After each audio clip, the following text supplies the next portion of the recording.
26,000 light-years from where you are sitting, hidden behind a wall of dust and gas and crowded starlight no optical telescope can see through, sits a thing so dense that even photons fall into it and never come back. 4 million suns compressed into a region smaller than the orbit of Mercury. Its gravity dictates the slow swirl of every star in the Milky Way, including ours, which has been circling it for 4.5 billion years without our knowledge. We did not know it was there until the 20th century. We did not know what it really was until the 21st. And until one morning in May of 2022, when an international team of more than 300 scientists pulled the cover off a photograph in 6 cities simultaneously: Washington, Garching, Mexico City, Tokyo, Santiago, and Shanghai. No human being had ever laid eyes on it. The image had taken 5 years to develop. They had been working on it in secret. They had compared notes across continents. They had run the calibrations over and over again, because what they were about to show the world had never been seen before, and they could not afford to be wrong. The image showed a glowing ring of fire around a perfect, impossible, absolute darkness. A black hole. Not just any black hole. The black hole. The one at the center of our galaxy. The one whose pull dictates the motion of every star you have ever seen in the night sky. Its name is Sagittarius A star. The scientist who built the Event Horizon Telescope, an array that effectively turns the entire planet Earth into a single radio dish, had now done the impossible twice. 3 years earlier, they had photographed the black hole at the center of the galaxy M87, 55 million light-years away. Now they had turned their attention closer to home, and what came back was a face we had never been allowed to see. The face of the monster in our own basement. But here is what they did not say at the press conference. Here is what the headlines that morning did not capture. The image of Sagittarius A star raised more questions than it answered. Because Sagittarius A star is doing things black holes are not supposed to do. It is quieter than it should be. It is brighter than it should be. It is surrounded by objects that should not exist. And in the past 5 years, observation after observation has suggested that what lies at the center of our galaxy is not just a black hole. It is a black hole with a story, a black hole with a past, a black hole that may not be alone.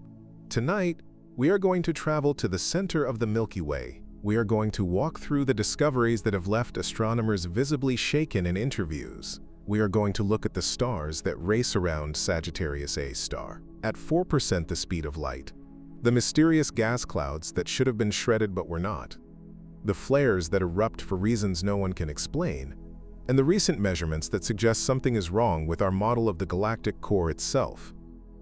And by the end of this journey, you may begin to suspect what a growing number of astrophysicists have begun to whisper at conferences: that the heart of our galaxy is hiding something. That Sagittarius A star is not a final answer. It is a clue. If you enjoy these journeys to the strangest places in the cosmos, take a moment to like this video and subscribe to Hidden Beyond Stars. It is a small act, but it is the act that allows these documentaries to keep being made. Now find a comfortable place, dim the lights. We are going to the center of everything. Take a breath. We begin. 26,000 light-years away, in the direction of the constellation Sagittarius, on a moonless summer night when the Milky Way arches across the southern sky, you can find the spot with your naked eye. You will not see it, of course. You cannot see it. But you can point at it. Sweep your gaze toward the densest, brightest part of the Milky Way band, the area astronomers call the galactic bulge, the swelling at the heart of the spiral. Right there, embedded in that glow, is the address of every star you have ever known, the gravitational anchor that holds the entire system together. Every one of the 400 billion stars in our galaxy is orbiting that point. Our sun, dragging the Earth and the Moon and the 8 other planets and all of us along with it, is moving around that point at a speed of about 230 kilometers per second. We complete one full circle around Sagittarius A star every 230 million years. The last time the Earth was on the other side of the galaxy, dinosaurs ruled the planet. The time before that, the first complex multicellular life was just beginning to take hold in the oceans. The center of the galaxy is not just a location, it is a clock. It is the slowest, most patient clock that exists for our species, and we have only existed for a tiny fraction of a single tick. For most of human history, we did not know it was there. We could not have known. The center of the Milky Way is buried behind tens of thousands of light-years of gas, dust, and stars. To the human eye, even with the best optical telescopes ever built, the view toward the galactic center is hopeless. It is like trying to see through a thick fog at night. The light from the visible stars and the bulge is real, but the light from the deeper interior, from the place where the real action happens, never reaches us. It is absorbed, scattered, dimmed into nothing by the intervening material. By the time photons from the center finish their 26,000-year journey through that fog, they are gone. We could have lived on this planet for 1 billion years and never known what was there. The first hint came in 1932 from an unlikely source. A young radio engineer named Karl Jansky was working at Bell Telephone Laboratories in Holmdel, New Jersey. His job was boring and practical. He was trying to figure out what was causing static on transatlantic telephone calls. He built a large, rotating antenna out of metal pipes, mounted on a turntable made from Ford Model T tires. His co-workers called it Jansky's merry-go-round. He pointed it at the sky and listened. He heard thunderstorms. He heard distant lightning. And underneath all of that, he heard a faint, persistent hiss that did not match any earthly source. It seemed to come from a single direction in the sky. And as he tracked it over months, he realized something extraordinary. The hiss was rising and setting on a 23-hour and 56-minute cycle. That is the rotation period of the Earth relative to the stars. Whatever was making that hiss was not on Earth. It was not even in our solar system. It was coming from outside, from a fixed point in space, and that point was in the constellation Sagittarius. Karl Jansky had accidentally invented radio astronomy. And the first thing radio astronomy ever heard was the center of our galaxy speaking. He did not know that yet. Nobody did. The hiss was so weak, so strange, so unlike anything in astronomy at the time, that the discovery was largely ignored for decades. Jansky himself moved on to other work.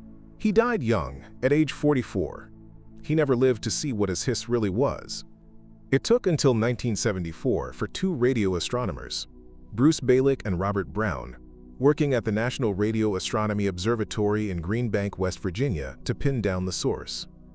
Using a new interferometric technique that combined signals from multiple radio dishes to achieve extraordinary resolution, they discovered that the radio emission from the center of the Milky Way was coming from an incredibly small region, smaller than the orbits of the inner planets in our solar system.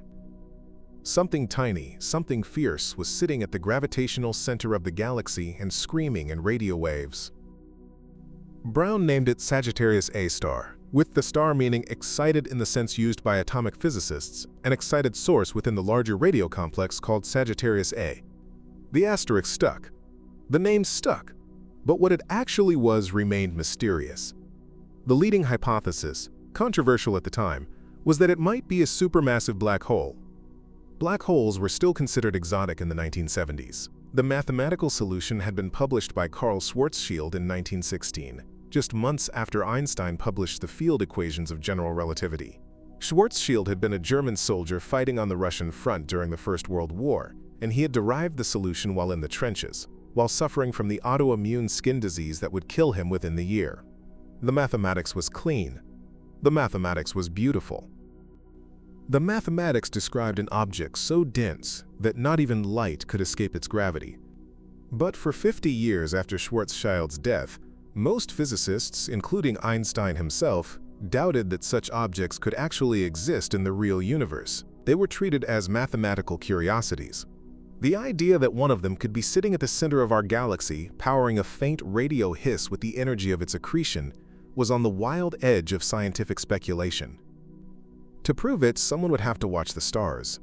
The argument was simple in principle and almost impossibly hard in practice. If a supermassive black hole really sits at the center of the galaxy, then the stars closest to it should be moving in tight, fast orbits around an invisible point, the way the planets orbit the Sun, only much faster because of the much greater mass. By measuring the orbits, by tracking the stars year after year, you could weigh whatever was at the center, and you could measure its size. If the mass was enormous and the size was tiny, you would have your black hole. The problem was that no telescope on Earth could resolve individual stars in the galactic center. The center is crowded. Within a single light-year of Sagittarius A star, there are more stars than within 30 light-years of our Sun. The density is staggering. To pick out one star from another, at 26,000 light-years through 26,000 light-years of intervening dust, required a technological revolution. That revolution happened in the 1990s, and it happened simultaneously in two places, in California and in Germany, led by two scientists who would become rivals, collaborators, and eventually co-laureates of the Nobel Prize. In Garching, Germany, at the Max Planck Institute for Extraterrestrial Physics, a young astronomer named Reinhard Genzel began assembling a team to image the galactic center using a technique called speckle imaging. By taking thousands of very short exposures with a large telescope and then computationally combining them, you could effectively cancel out the blurring effect of Earth's atmosphere and recover much sharper images than any single long exposure could provide. Genzel used the New Technology Telescope and later the Very Large Telescope in Chile, both operated by the European Southern Observatory. In California, at the University of California, Los Angeles, an astronomer named Andrea Ghez was doing the same thing with the Keck telescope on Mauna Kea in Hawaii, a 10-meter mirror perched at 14,000 feet above the Pacific. Ghez was using adaptive optics, a related but distinct technique that uses a deformable mirror to correct for atmospheric distortion in real time, hundreds of times per second. Both teams pointed their instruments at the densest patch of sky in the galaxy and began taking pictures year after year, returning to the same field, watching, waiting, measuring. The first images were rough. The center was a blurred crowd of stars, no single one of them distinguishable from its neighbors. But as the technology improved and the years passed, individual stars began to emerge from the crowd. They were given catalog names: S1, S2, S3, S4. The S stands for source. These were the stars closest to Sagittarius A star, the stars whose orbits would tell the tale.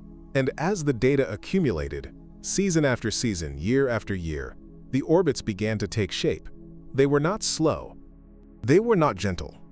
They were the fastest stellar orbits ever recorded in the history of astronomy. One star in particular, designated S2, became the centerpiece of the entire project.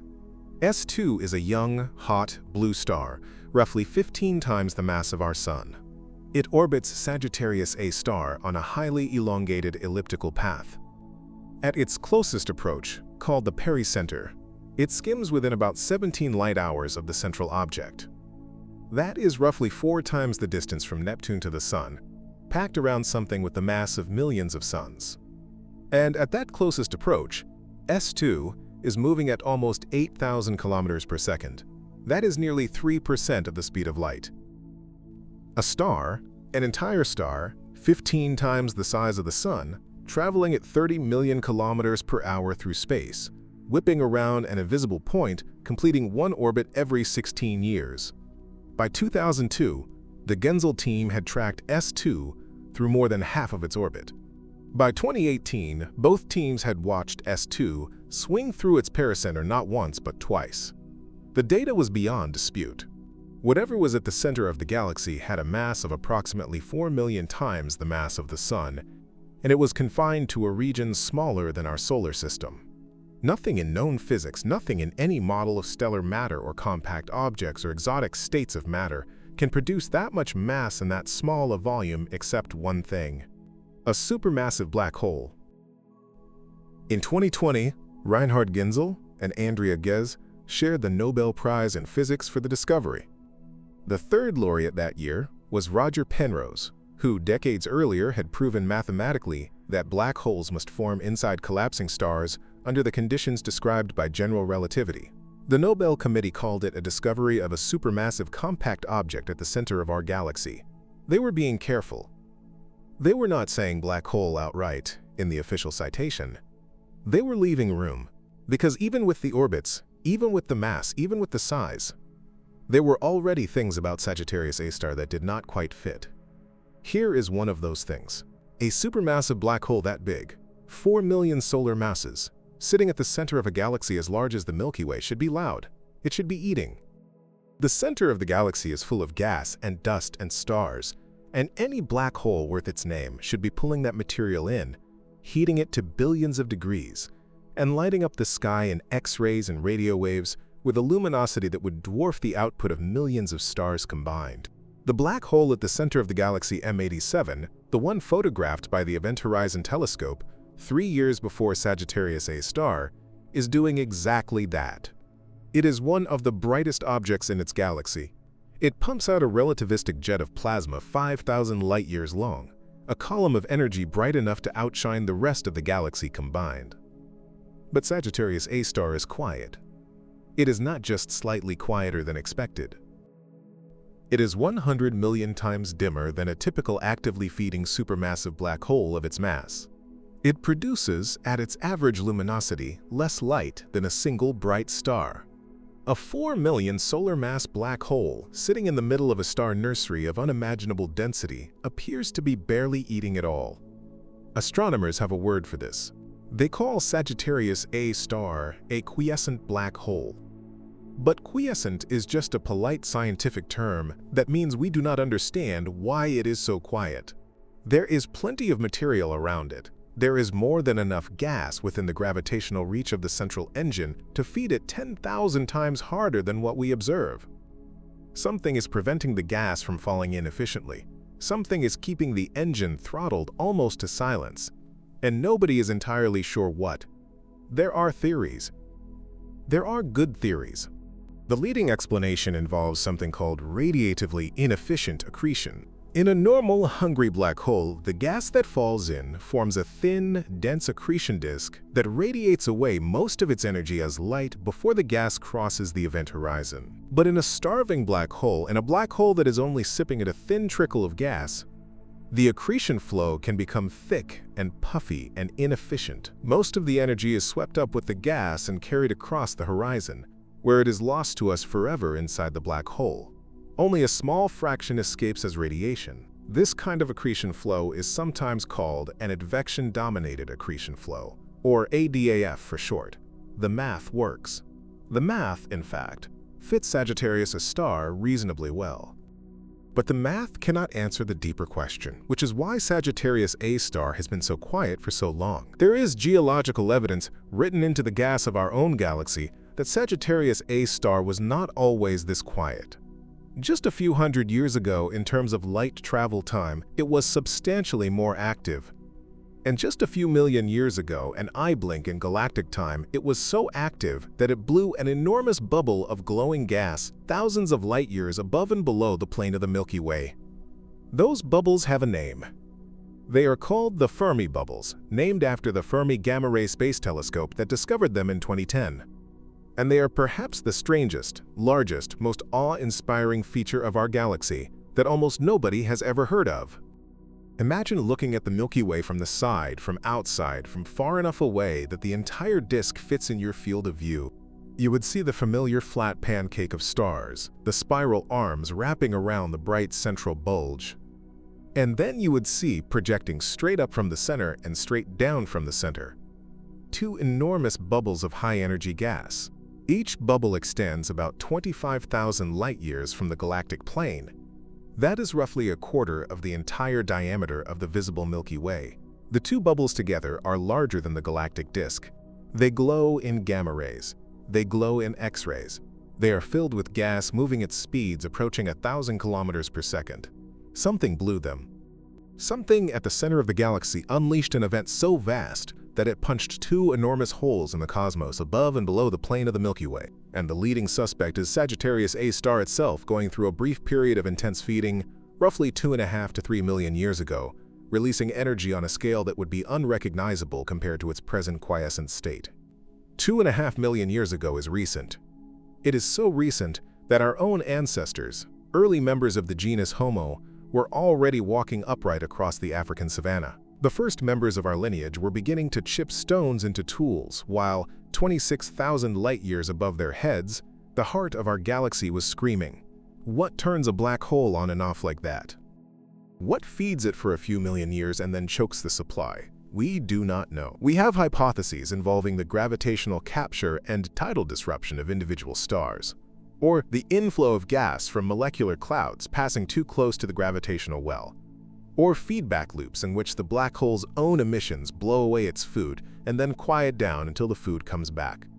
But the truth is that the cycle of activity in the center of our galaxy operates on timescales longer than the entire history of our species, and we are watching just one frozen frame of a movie that has been playing for 13 billion years. We do not know what we are seeing because we have not seen enough of it.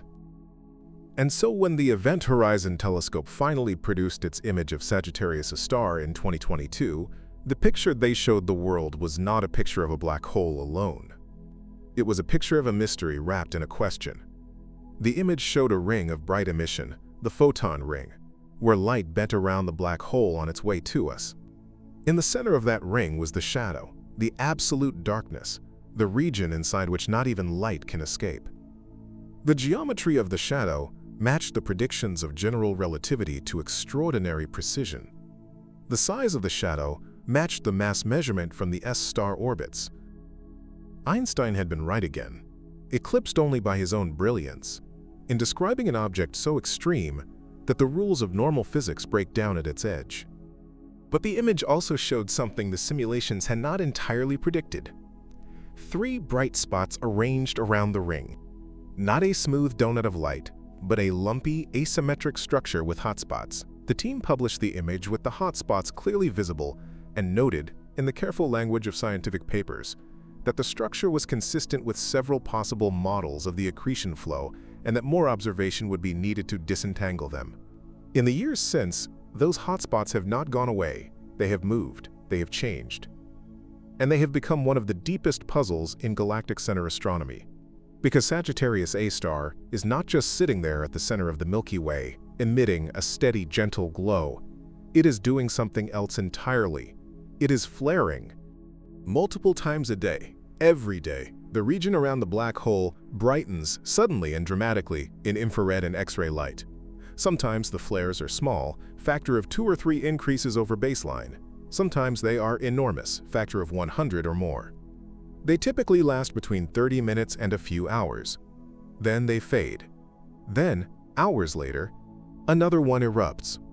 They have been observed for 2 decades now, ever since adaptive optics on large telescopes allowed astronomers to monitor the immediate environment of Sagittarius A in real time. And nobody is entirely sure what they are. The most popular explanation involves magnetic reconnection events in the hot plasma swirling near the event horizon. When magnetic field lines threading the accretion flow become tangled and then snap, they release enormous amounts of energy in a brief burst, accelerating particles to nearly the speed of light and producing the observed flares. The same mechanism powers solar flares on a much smaller scale. It is a reasonable explanation. It fits some of the data, but it does not explain why the flares cluster in certain ways, why their polarization patterns sometimes seem to indicate organized motion of a bright spot orbiting the black hole itself, or why some of the brightest flares show evidence of being repeated by something that completes one full orbit around the central engine every few minutes. Something is moving very close to Sagittarius A. Something is hot, something is bright. And whatever it is going around the black hole at speeds approaching 30% the speed of light, on an orbit so small it almost grazes the event horizon. There are researchers who believe these flares are showing us the last moments of individual blobs of plasma as they spiral in toward the horizon. There are researchers who believe the flares are reconnection events in a magnetic field structure we do not yet fully understand. There are researchers, fewer in number but growing, who have begun to suggest that Sagittarius A might not be alone at the center of the galaxy, that there might be something else down there, a second compact object, perhaps a smaller black hole, perhaps something stranger, in a tight orbit around the main mass, perturbing the flow of gas in ways we are only beginning to detect. That last hypothesis sits at the edge of mainstream astronomy. It is not the consensus, but the evidence that something unusual is going on at the center of the galaxy keeps accumulating, observation by observation, year by year. And the more we look, the stranger it gets. Because in 2005, while Genzel and Gez and their teams were still tracking the S-stars and slowly proving that a black hole had to exist at the center of the galaxy, another team was looking at the same region with infrared instruments, and they saw something they could not explain. They saw an object, not a star, not exactly, not a gas cloud, not exactly, something in between. something that had no business existing in the place where they found it. They named it G1, and 5 years later, a different team found another one, larger, brighter, on a different orbit. They named it G2, and what happened next, in 2014, was supposed to settle the matter once and for all. G2 was on a collision course with Sagittarius A star. It was going to make its closest approach in the spring of 2014, and according to every model of how gas clouds behave near supermassive black holes, it was going to be torn apart. Astronomers from every major observatory on Earth pointed their instruments at the center of the galaxy and waited for the fireworks. They expected a feast. They expected the black hole, finally, briefly, to wake up. And what they got instead was nothing. No feast, no fireworks, no sudden brightening of Sagittarius A star. G2 sailed through its closest approach in the spring of 2014 and emerged on the other side intact. Not destroyed, not consumed, not even noticeably disrupted. It passed within about 200 astronomical units of the event horizon, close enough that a normal gas cloud should have been stretched into spaghetti and shredded into a glowing streamer of infalling debris. Instead, G2 came out the other side, moving on a slightly altered orbit, slightly redder, slightly more compact, but still recognizably itself. The astronomy community was stunned, papers were rewritten, models were torn up. The two leading teams, the German group at the Max Planck Institute and the American group at UCLA, who had been watching G2 for years and racing each other to characterize it, found themselves in the strange position of having to admit that they had no idea what they had just observed. Whatever G2 was, it was not just a gas cloud. Gas clouds do not survive a close pass with a 4 million solar mass black hole. Gas clouds are tidally disrupted at that distance. They become rings of debris, orbiting the central engine for years afterward, slowly spiraling in. That is what every simulation predicted. That is what every textbook said should happen. G2 had not read the textbook. The leading hypothesis to explain what happened is that G2 is not a gas cloud at all. It is a star. Specifically, it appears to be a star wrapped inside a thick envelope of gas and dust, possibly the result of a merger between two stars that produced an inflated, puffy, abnormally large stellar object. The star at the core provides enough gravitational binding to hold the envelope together against the tidal forces from Sagittarius A star, while the envelope provides the diffuse, cool, infrared bright appearance that made G2 look like a cloud in the first place. This is a reasonable explanation. It fits much of the data, but it raises an immediate question. How did such a star get there? How did anything resembling a normal stellar object survive long enough to be observed in a region where the tidal forces should have ripped any normal star to pieces a long time ago?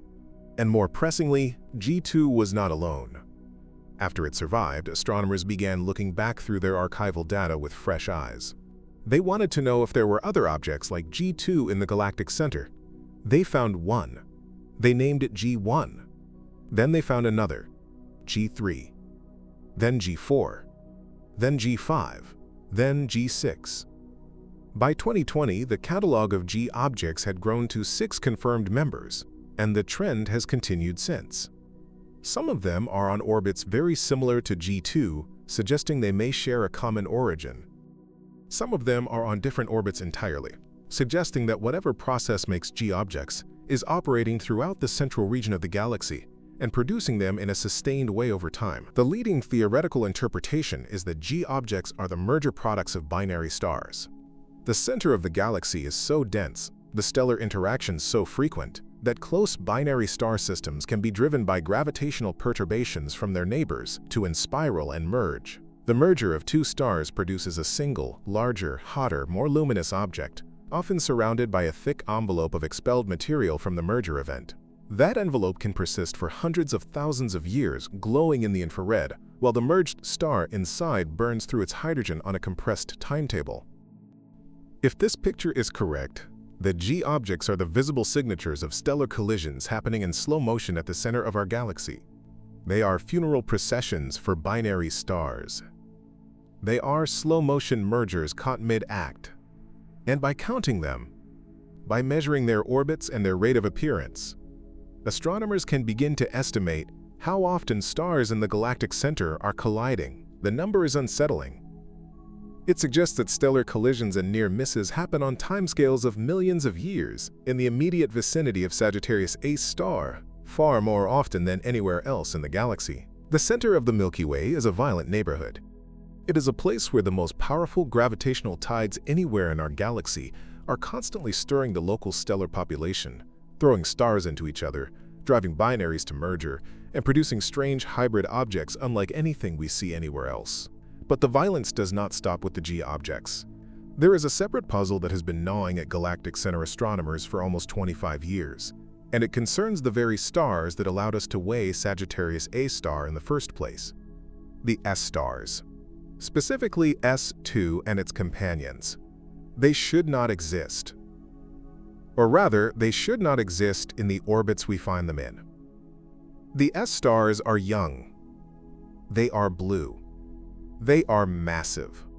They are typical, by all spectroscopic measurements, of stars that form in nebulae of cold gas and dust, the kind of nebulae you find in the spiral arms of the galaxy, far from the central black hole. They appear to be only a few million years old, which on stellar timescales is essentially newborn, and yet they are sitting in some of the most hostile real estate in the galaxy. The gravitational tides near Sagittarius A star are so extreme that any normal cloud of star-forming gas would be ripped apart long before it could collapse into a star.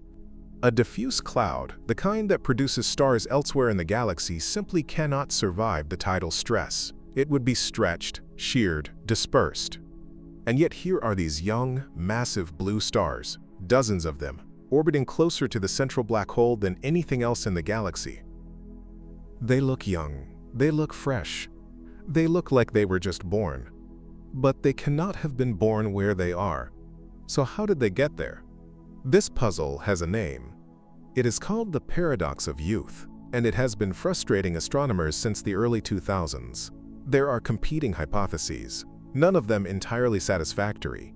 One possibility is that the stars formed far from the black hole in a normal star-forming region, and then migrated inward through gravitational interactions with other stars or with the central black hole itself.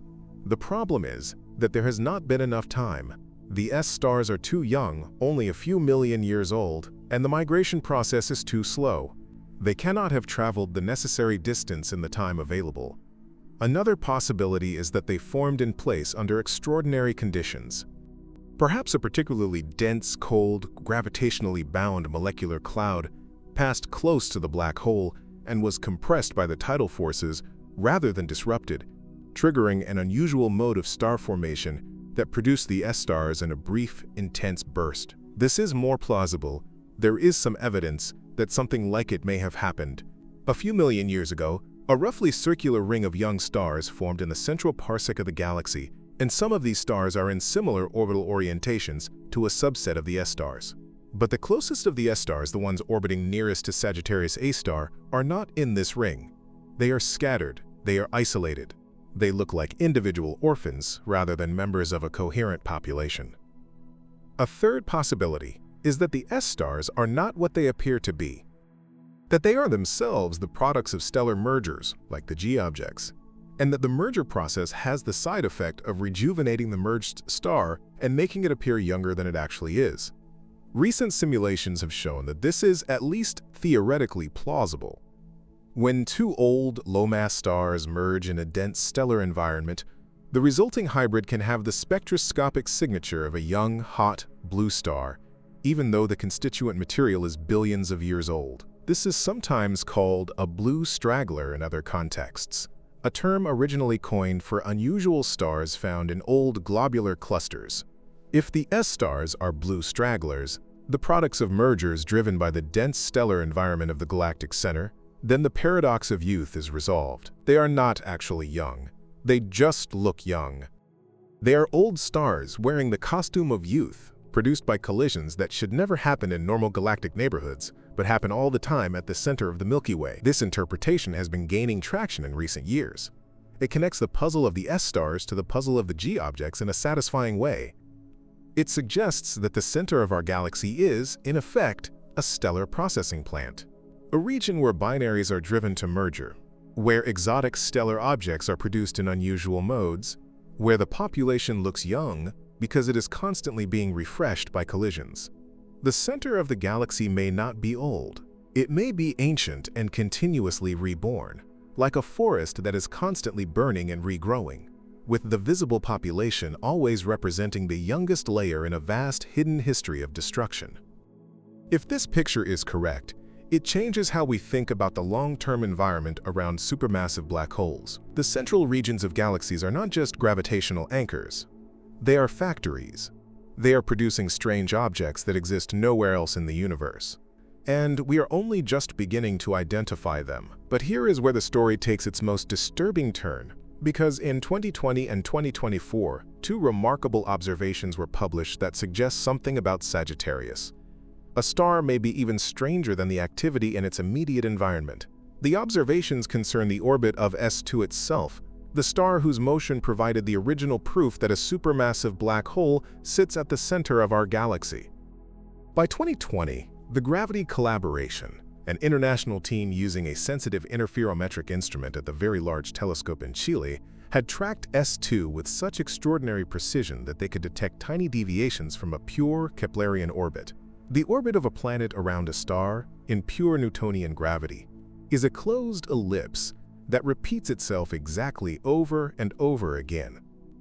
The point of closest approach, the pericenter, sits at a fixed position in space, but in Einstein's theory of general relativity, in the very strong gravitational field near a massive compact object, the orbit does not quite close. The pericenter shifts slightly with each revolution.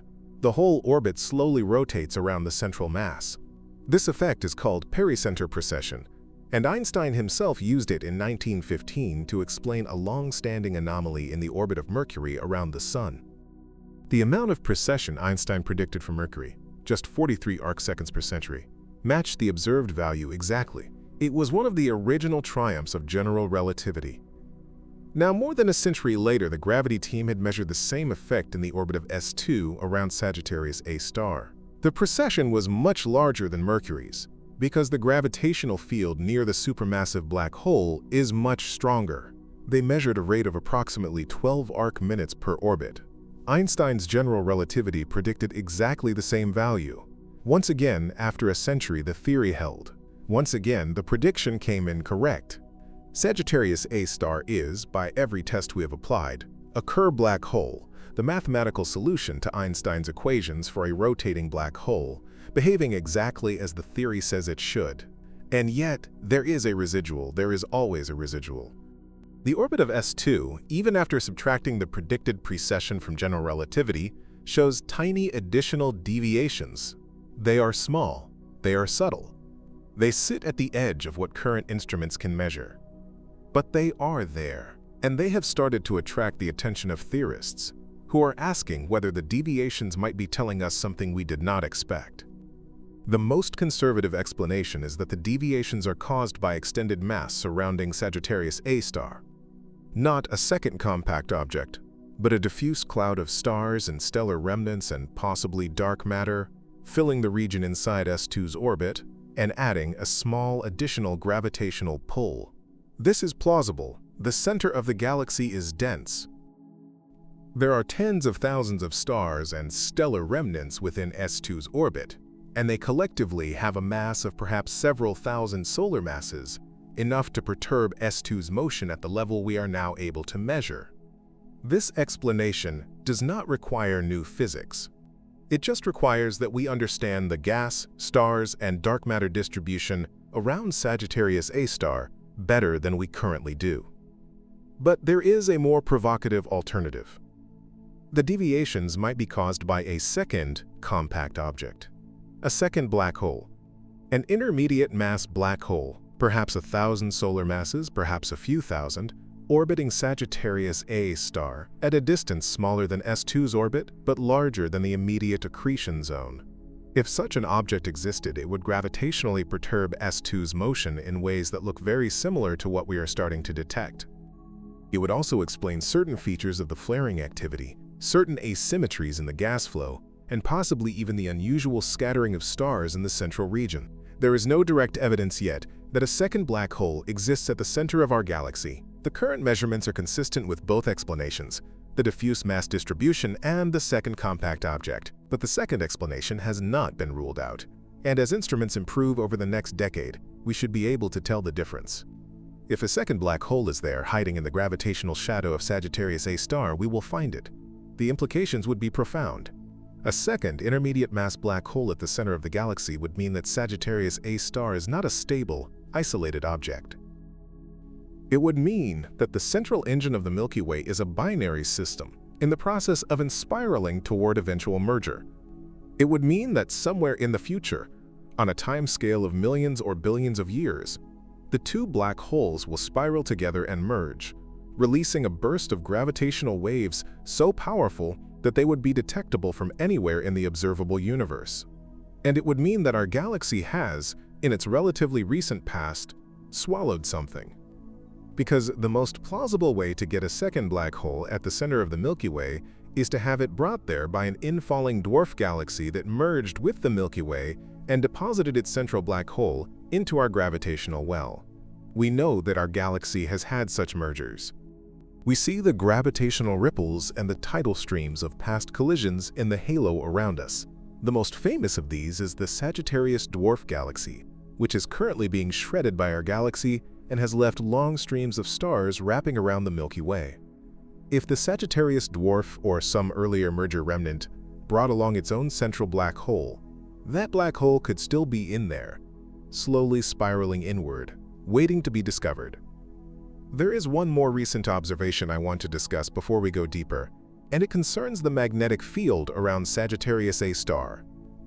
In March of 2024, the Event Horizon Telescope collaboration published a second image of the central black hole, this time in polarized light. The polarization of light tells you about the orientation of the magnetic field that produced or scattered that light.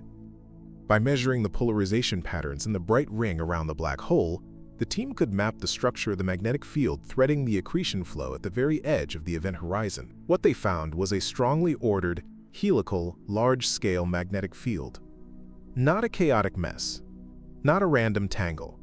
A structured, organized field wrapping around the black hole, anchored to it, channeling the inflow of matter, and almost certainly responsible for some of the flaring activity we observe. And it looked, in its broad structural features, remarkably like the magnetic field around M87's central black hole, the one that produces M87's enormous relativistic jet. Sagittarius A star has the same kind of magnetic field, it has the same architecture, and yet it does not produce a jet of any significant power. M87 has a jet that extends 5,000 light-years from its center. Sagittarius A star, at most, produces small, intermittent outflows that fade within parsecs. Same kind of black hole, same kind of magnetic field. Vastly different output. Why?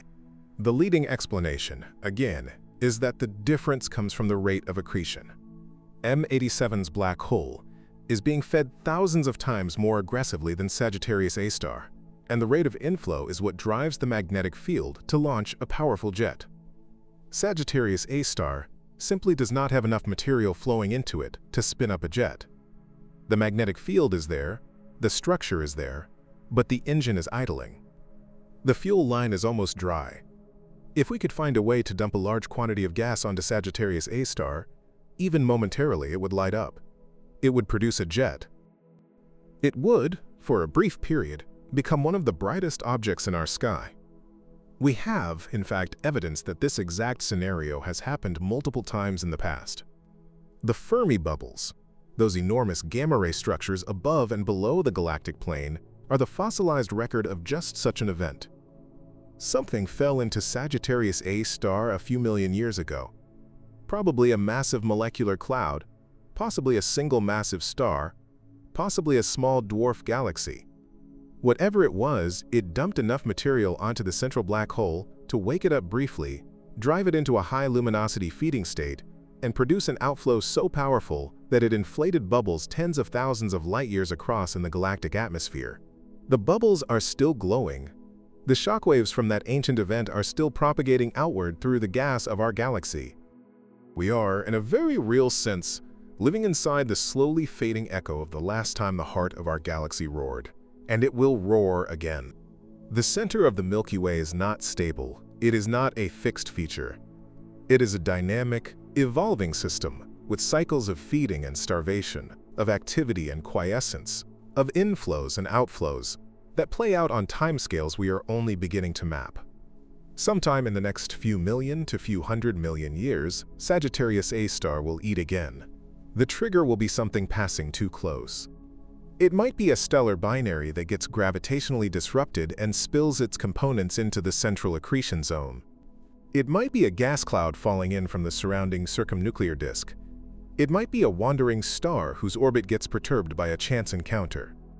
Whatever it is, when it falls in, it will heat the accretion flow, illuminate the magnetic field, drive a powerful outflow, and inflate new bubbles in the gas of our galaxy. From the surface of Earth, the galactic center, currently invisible to the naked eye, would become a brilliant point of light in the southern sky.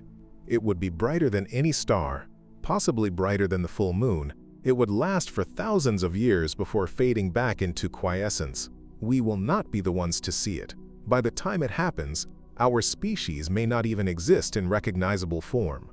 But it will happen, and someone, somewhere, will witness it. Now let us pull back from the central engine itself and consider the broader picture. The supermassive black hole at the center of the Milky Way is not an isolated phenomenon. Almost every large galaxy in the observable universe contains a supermassive black hole at its center.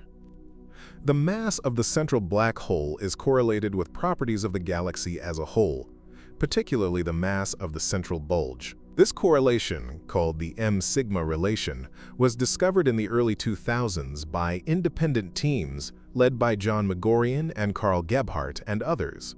It says that the mass of the central black hole is, on average, about 1/1000th the mass of the galaxy's central bulge of stars. The relation holds across more than 3 orders of magnitude in galaxy mass. It holds for big galaxies and small galaxies, for spiral galaxies and elliptical galaxies, for galaxies in clusters and galaxies in voids. There is no obvious reason why a black hole, sitting at the very center of a galaxy and occupying a region smaller than our solar system, should know anything about the mass of the surrounding bulge of stars extending thousands of light-years across. The black hole's gravity, in conventional understanding, becomes negligible at distances of more than a few hundred light-years from the center. And yet, somehow, the central black hole and the surrounding galaxy have evolved in lockstep, growing together, with their masses tied to each other by a relation we do not fully understand. The leading explanation is feedback. As the black hole feeds, it releases enormous amounts of energy. That energy heats and drives outflows in the surrounding gas. The outflows blow gas out of the central bulge, slowing or shutting down star formation. The reduced star formation means less gas for the black hole to feed on. The feeding rate drops, the energy output drops, the gas can cool and form stars again, and the cycle repeats. Over billions of years, this feedback loop self-regulates, producing the correlation we observe. The black hole and the galaxy throttle each other into a stable relationship. This is a beautiful theory. It fits much of the data. But it also has implications that should give us pause. It means that the supermassive black hole at the center of every galaxy is not just a passive gravitational anchor. It is an active participant in shaping the galaxy around it. It is, in a very real sense, controlling the rate of star formation in its host galaxy, regulating the chemistry of the gas, influencing how the galaxy as a whole evolves over cosmic time. Our existence on Earth, on a planet orbiting a star in a particular outer arm of the Milky Way, depends in part on the feedback history of Sagittarius A star. If it had been more active, or differently active, at certain times in the past, the gas in our region of the galaxy might have been blown away before our sun ever formed. The Earth, the solar system, the chemical conditions that allowed life to arise here all depend, in a remote but real way, on the eating habits of the supermassive black hole 26,000 light-years away. And there is one more layer of strangeness that needs to be mentioned, because it sits at the edge of recent research and may turn out to be the most disturbing aspect of all. In the past few years, several independent teams have been studying the dark matter distribution in the immediate vicinity of Sagittarius A star, using the same precision orbital data that allowed the detection of relativistic effects in the orbit of S2. Dark matter, as we have discussed in other journeys, makes up roughly 27% of the mass-energy content of the universe. It does not interact with light. We can only detect it through its gravitational effects. In the outer halo of our galaxy, dark matter dominates the gravitational dynamics, producing the flat rotation curves that first led astronomers to propose its existence. In the inner regions of the galaxy, dark matter is less dominant compared to ordinary matter, but it is still present. The question is, what does the dark matter look like in the immediate vicinity of a supermassive black hole? Theoretical models predict that dark matter should be drawn inward by the black hole's gravity over billions of years, forming a dense spike of dark matter around the central engine. This dark matter spike, if it exists, would be the densest concentration of dark matter anywhere in the galaxy, possibly anywhere in the universe. In principle, a sufficiently dense spike of dark matter would produce its own gravitational signature that could be detected through the orbits of stars passing through it. Specifically, it would add to the extended mass distribution that perturbs the orbit of S2 in addition to general relativity. The gravity team and others have been examining the S2 data with exactly this question in mind. So far, the results are tantalizing but not definitive. The data is consistent with the existence of a moderate dark matter spike. It does not require one, but it does not rule one out. And if the spike exists and is dense enough, it could have a number of strange consequences. If dark matter particles are of a type that can annihilate with each other, then a dense spike would produce a steady flux of high-energy gamma rays from the galactic center, as dark matter particles meeting in the spike convert their mass into radiation. There is, in fact, a long-standing puzzle in gamma-ray astronomy called the galactic center excess. It is an unexplained component of gamma-ray emission from the central region of our galaxy, observed by the Fermi Gamma-Ray Space Telescope, that has resisted easy interpretation for more than a decade. Several research groups have argued that the galactic center excess is exactly what you would expect from dark matter annihilation in a spike around Sagittarius A star. Other groups have argued that it is more likely explained by a population of unresolved millisecond pulsars, dense neutron stars that emit gamma rays as they spin. The debate is unresolved. The galactic center excess is still there, still glowing, still waiting for a definitive answer. It may be the first signal of dark matter we have ever detected, hiding in plain sight at the center of our own galaxy, emerging from a dense spike around our supermassive black hole. Or it may be a population of exotic stellar remnants.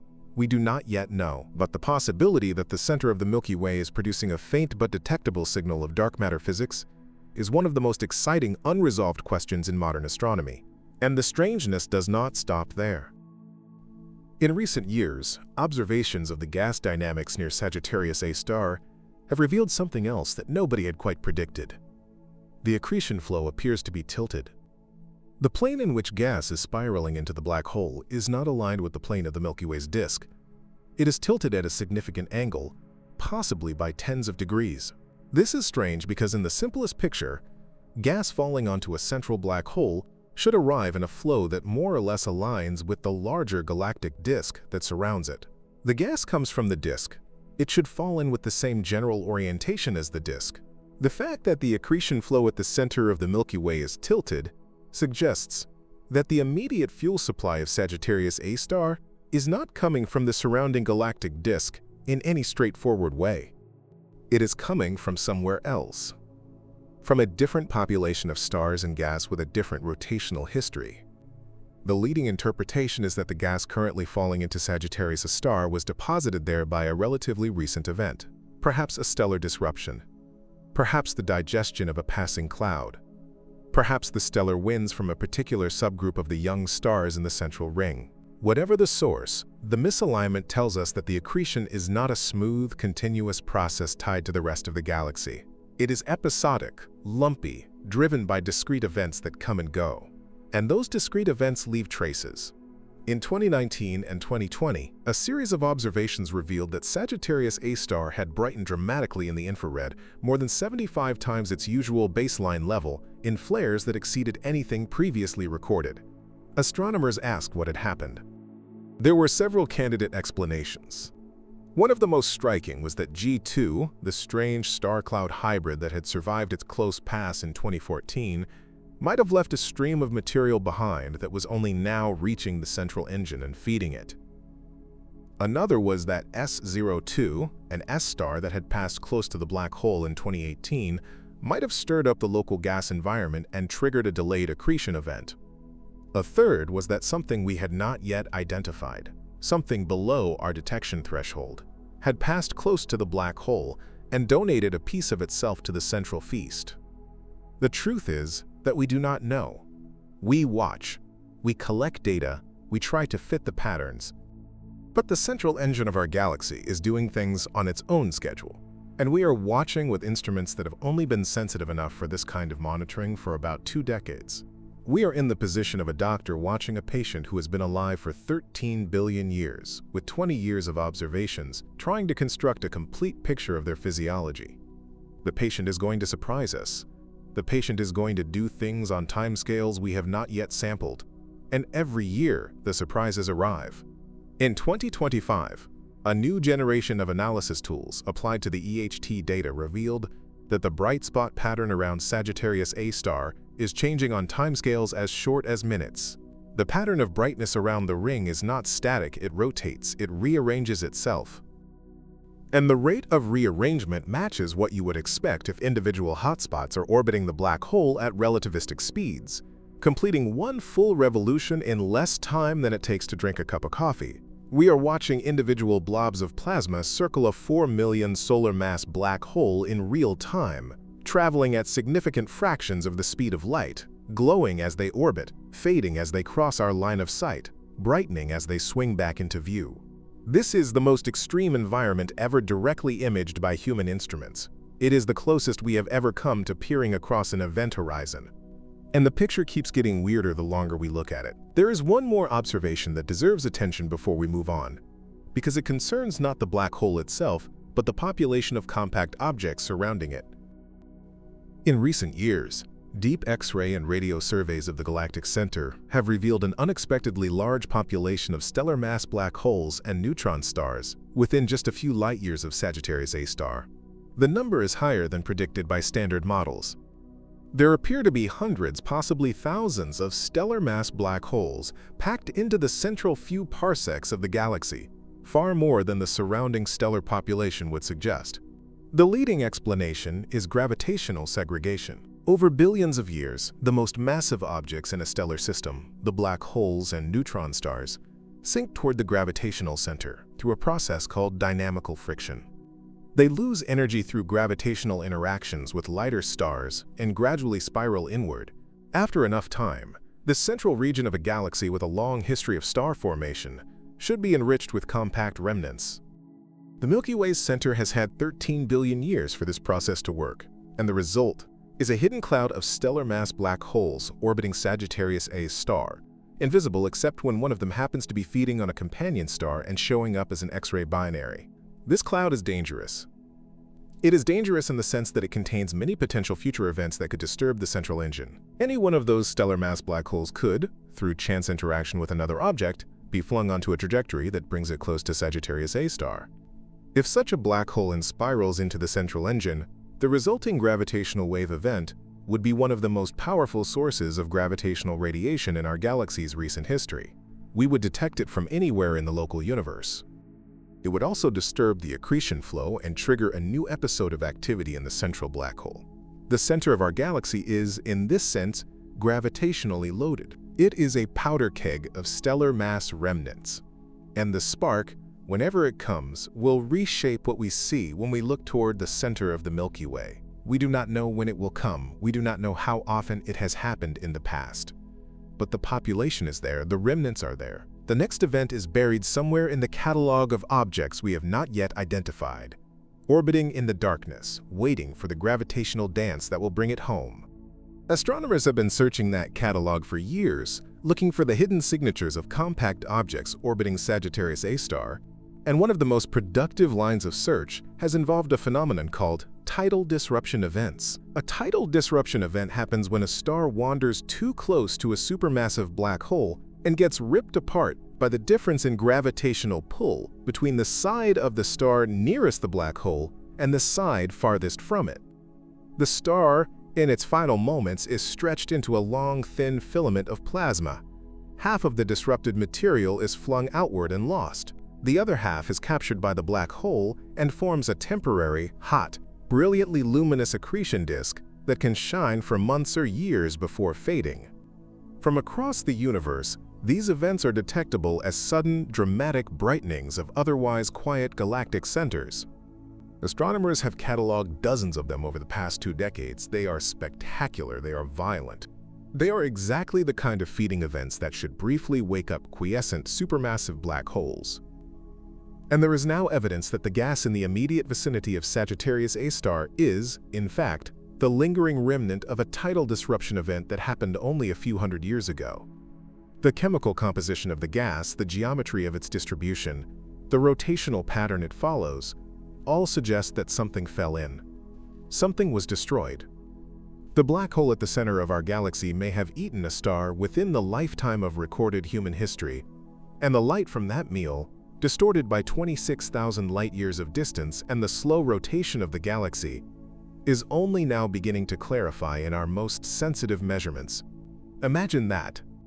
While the Roman Empire was rising and falling, while the Tang dynasty was unifying China, while medieval Europe was lit only by candles and oil lamps, the center of the galaxy may have been blazing brighter than it has in 1,000 years, and no human eye on Earth ever saw it because the dust in between absorbed every photon of the visible light before it could reach us. This is one of the most haunting facts about our cosmic situation. We live in a galaxy whose central engine is doing extraordinary things all the time, and we cannot see most of it. The dust and gas of the galactic disk block the optical light from the center. We see the galactic core only because we have built instruments that can detect radio waves and infrared and X-rays wavelengths of light that penetrate the dust.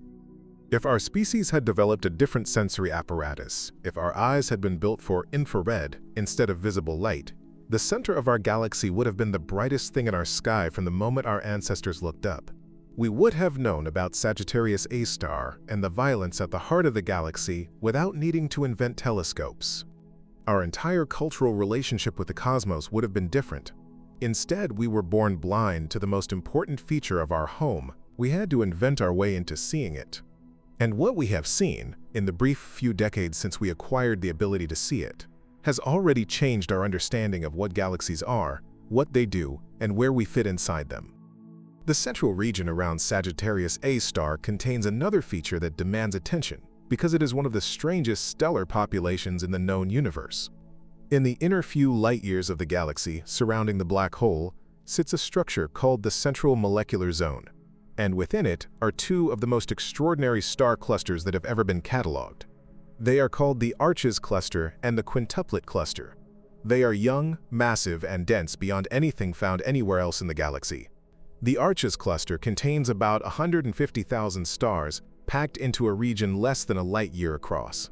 The stellar density inside it is approximately 1,000,000 times higher than the stellar density in our own neighborhood near the Sun. If our solar system were located inside the Arches cluster, the night sky would be a wall of light. There would be no darkness between the stars. The brightest, visible stars would be so close that they would cast shadows on the ground. And the Arches cluster is not even the strangest of the 2.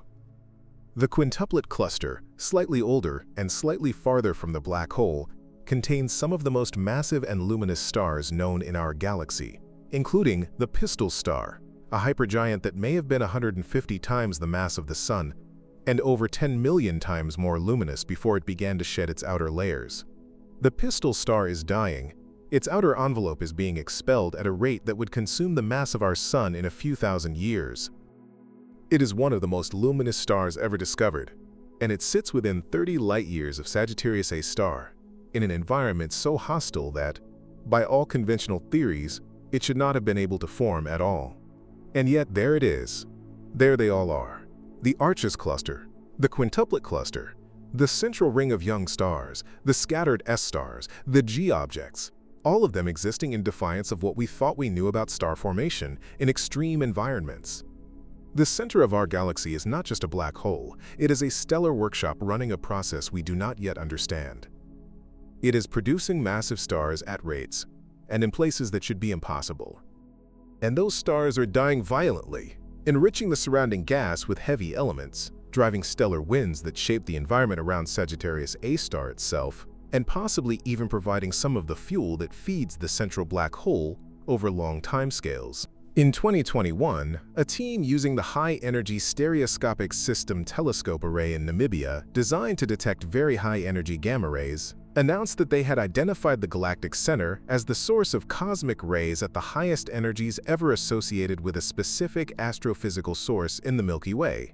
These were peta-electron-volt cosmic rays, particles accelerated to energies 1,000 times higher than what the most powerful particle accelerator on Earth can produce. The acceleration mechanism, whatever it is, has to be located very close to Sagittarius A star.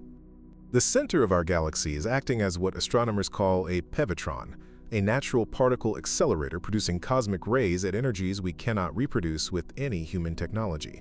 The mechanism is not understood. The leading hypothesis is that magnetic reconnection events in the accretion flow accelerate particles to ultra-relativistic speeds and fling them outward.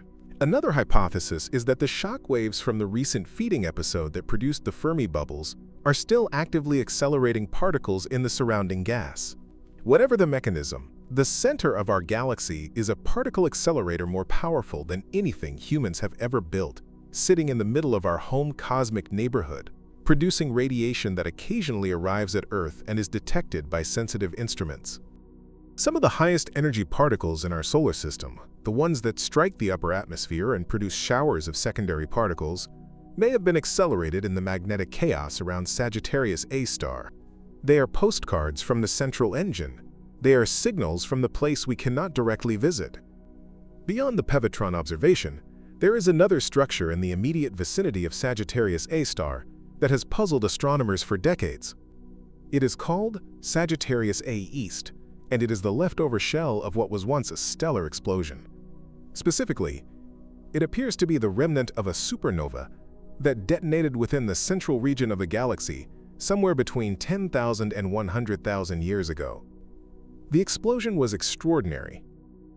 The amount of energy released was about 10 times more than a typical supernova, which has led some researchers to speculate that Sagittarius A East may not have been an ordinary supernova at all, but rather the explosion of a star that was disrupted by the tidal forces of Sagittarius A star during a close approach.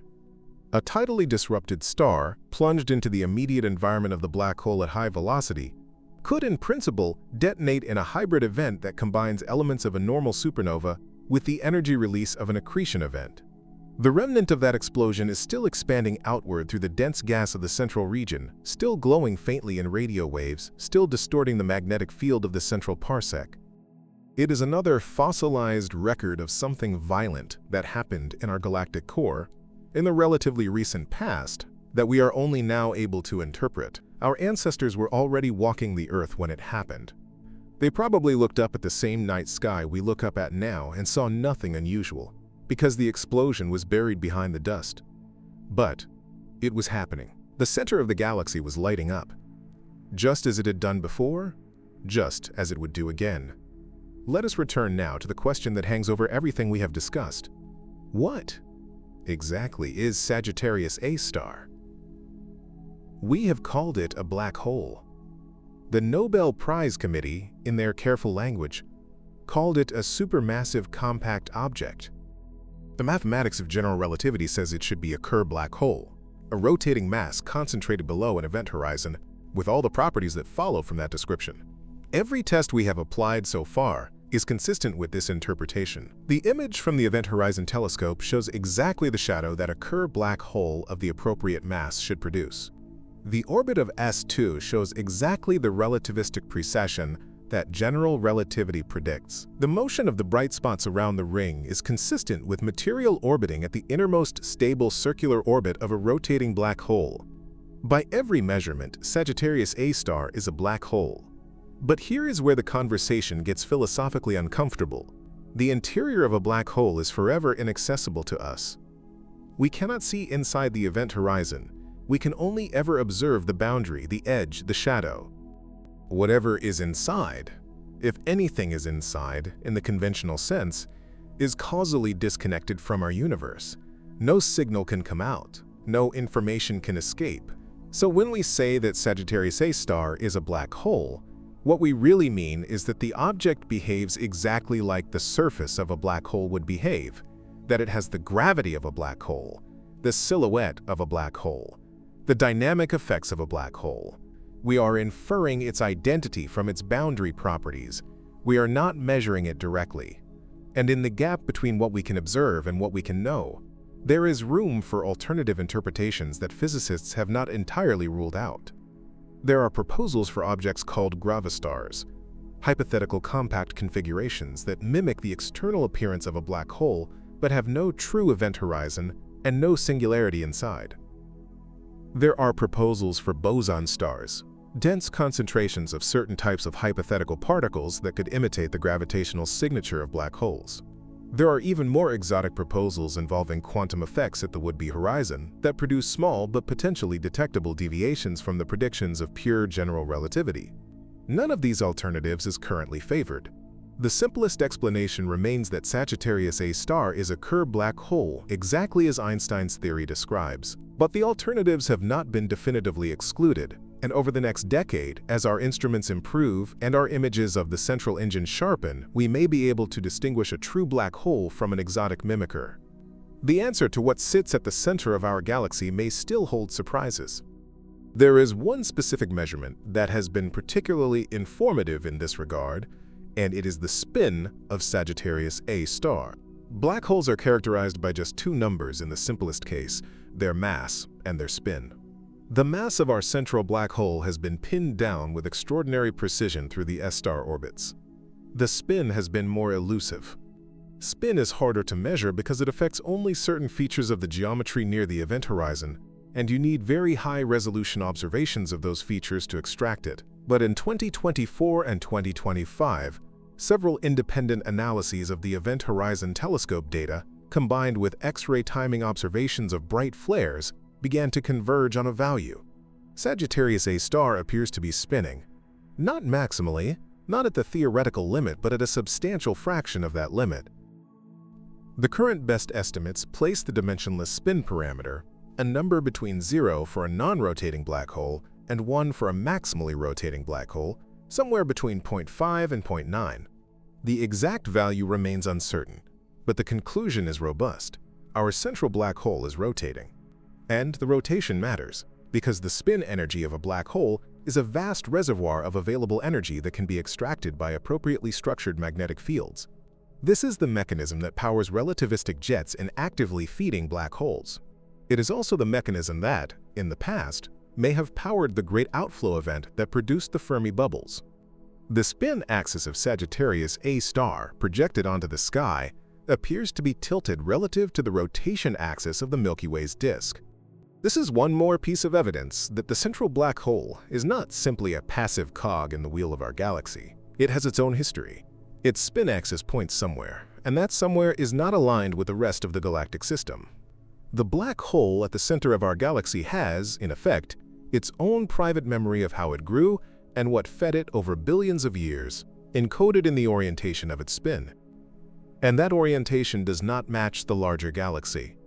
Sagittarius A star was tilted by past mergers, by past feeding events, by past accretion that came in from angles that no longer reflect the present-day arrangement of stars and gas. The spin is a fossil. It is a record of an ancient history that we are only beginning to decode. In the broader context of cosmology, what sits at the center of our galaxy is not unique. Almost every large galaxy in the observable universe contains a supermassive black hole at its center, and the masses of those black holes span an enormous range. At the lower end are objects of perhaps 100,000 solar masses, intermediate mass black holes that bridge the gap between stellar mass remnants and the supermassive class. At the upper end are monsters of tens of billions of solar masses, sitting at the centers of the largest elliptical galaxies in the universe, having grown through repeated mergers and prolonged feeding episodes over the entire age of the universe. Sagittarius A star, at 4 million solar masses, is on the smaller end of the supermassive distribution. Our central black hole is, by the standards of the universe, a relatively modest specimen. The black hole at the center of M87, the one photographed first by the Event Horizon Telescope, is approximately 6.5 billion solar masses, more than 1,000 times more massive than ours. The largest known supermassive black holes are tens of billions of solar masses. Our galaxy got a comparatively small one. The reason for that, most likely, is that the Milky Way has had a relatively quiet history of mergers. Big galaxies that have eaten many other galaxies have grown their central black holes through repeated coalescence events. Our galaxy, by contrast, has had only a few major mergers in its history, and the resulting central black hole has stayed relatively small. This is partly why life has been possible on Earth. A more massive, more active central black hole would have driven more violent feedback events, blowing more gas out of the galactic disk and possibly preventing the formation of stable planetary systems in the outer regions of the galaxy where we live. Sagittarius A star, being modest, has allowed the Milky Way to remain a quiet, livable place. It has, in a real sense, been a benign neighbor. But this quiet is not going to last forever. About 2.5 million light-years from Earth, in the direction of the constellation Andromeda, our nearest large galactic neighbor is approaching. The Andromeda Galaxy, also known as M31, contains its own supermassive black hole at its center, an object several times more massive than Sagittarius A star. And in approximately 4 to 4.5 billion years, the Milky Way and Andromeda are going to collide. The collision will not be a sudden impact. Galaxies are mostly empty space. The stars in the Milky Way and the stars in Andromeda will pass by each other without actually colliding. But the gas and dust of the two galaxies will collide. The gravitational interactions will reshape both galaxies, ripping them apart and pulling them back together in a slow gravitational dance that will play out over hundreds of millions of years. By the end of the process, the two galaxies will have merged into a single, larger elliptical galaxy.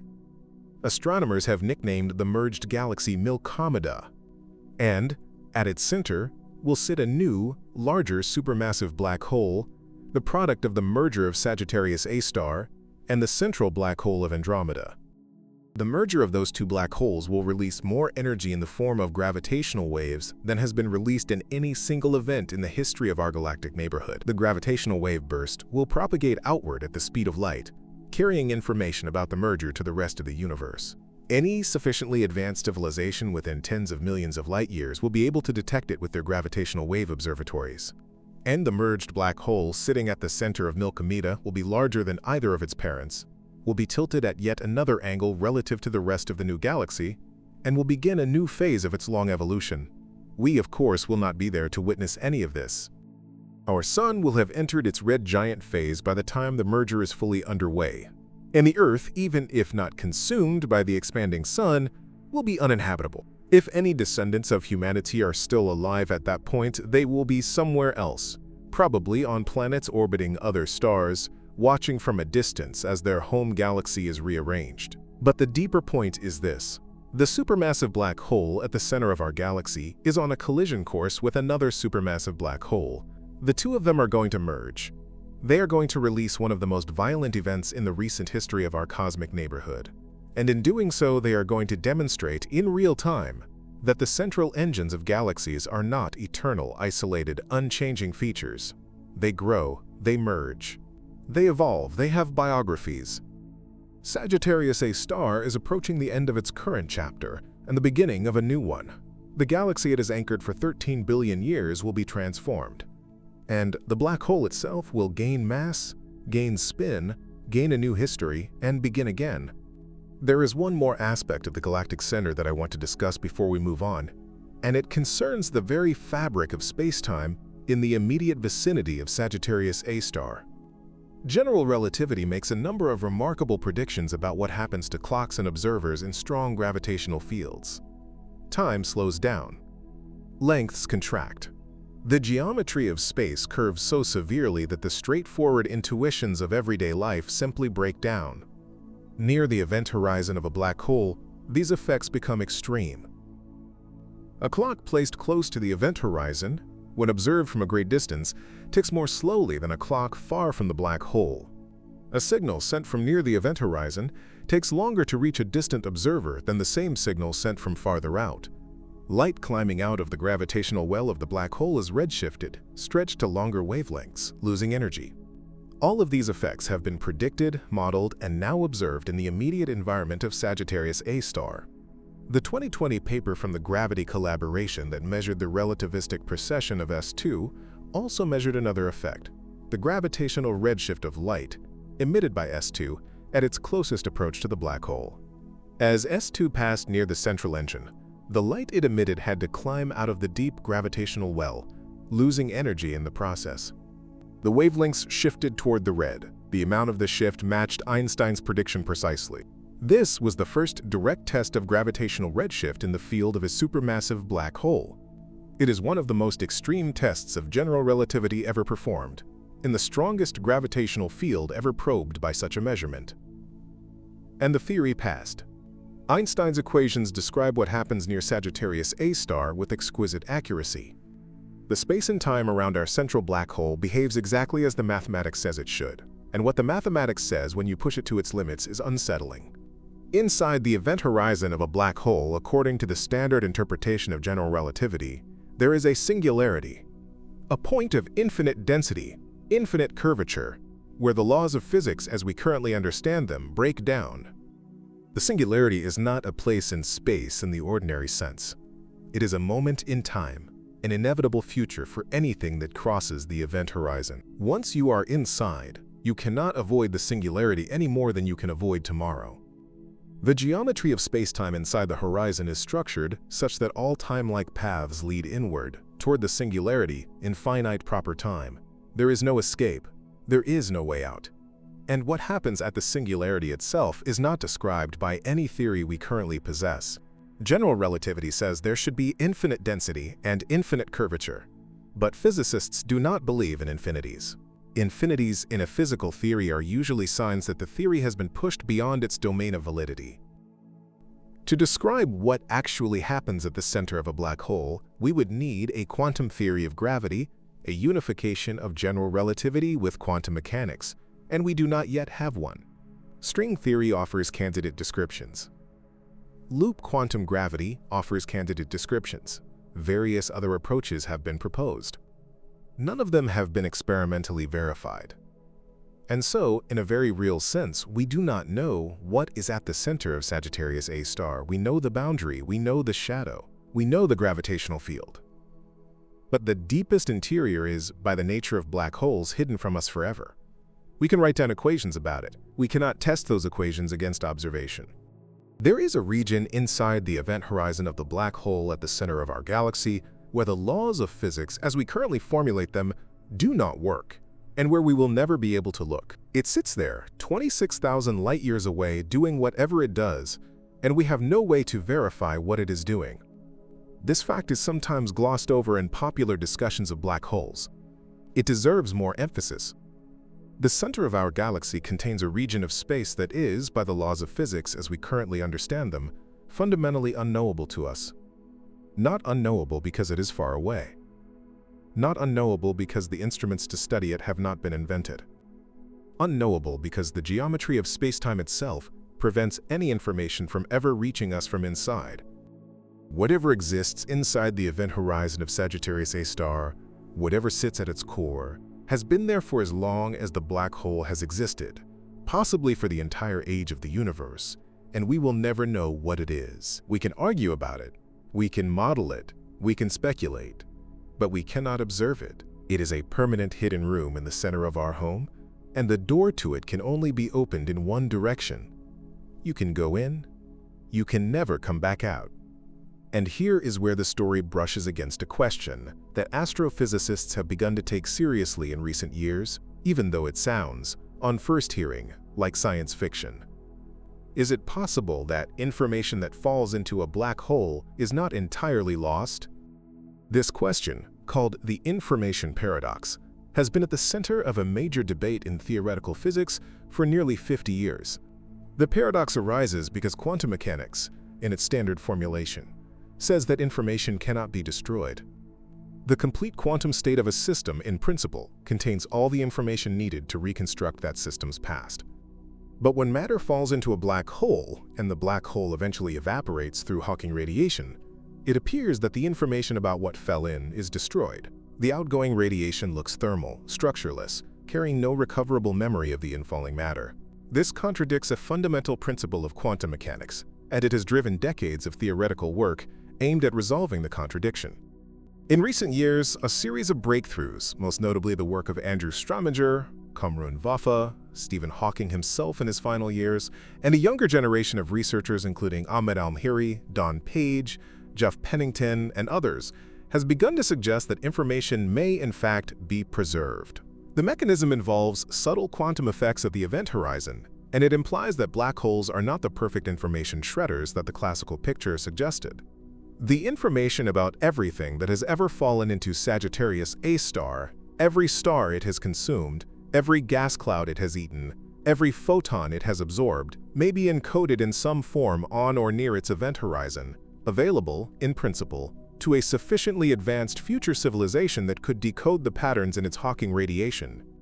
The Hawking radiation itself, for a black hole of Sagittarius A star's mass, is so faint and so cold that it is undetectable with any current technology. It would take longer than the current age of the universe for our central black hole to evaporate by even a meaningful fraction, but the principle is there. The information may be retrievable. Sagittarius A star may not be a perfect amnesia engine. It may be a library, encoded in patterns we have not yet learned to read. This brings us, finally, to the most disturbing possibility of all, and the one that connects everything we have discussed in this journey. The supermassive black hole at the center of our galaxy is not just a gravitational anchor. It is not just a feeding engine. It is not just the eventual partner in the merger that will create Milky Way. It may be in some sense a record, a repository, a vast cosmic memory of everything that has ever passed through the central region of the Milky Way since the formation of our galaxy 13 billion years ago. Stars that fell in are inside it. Gas clouds that were consumed are inside it. Possibly entire planetary systems with whatever was on those planets at the time are inside it.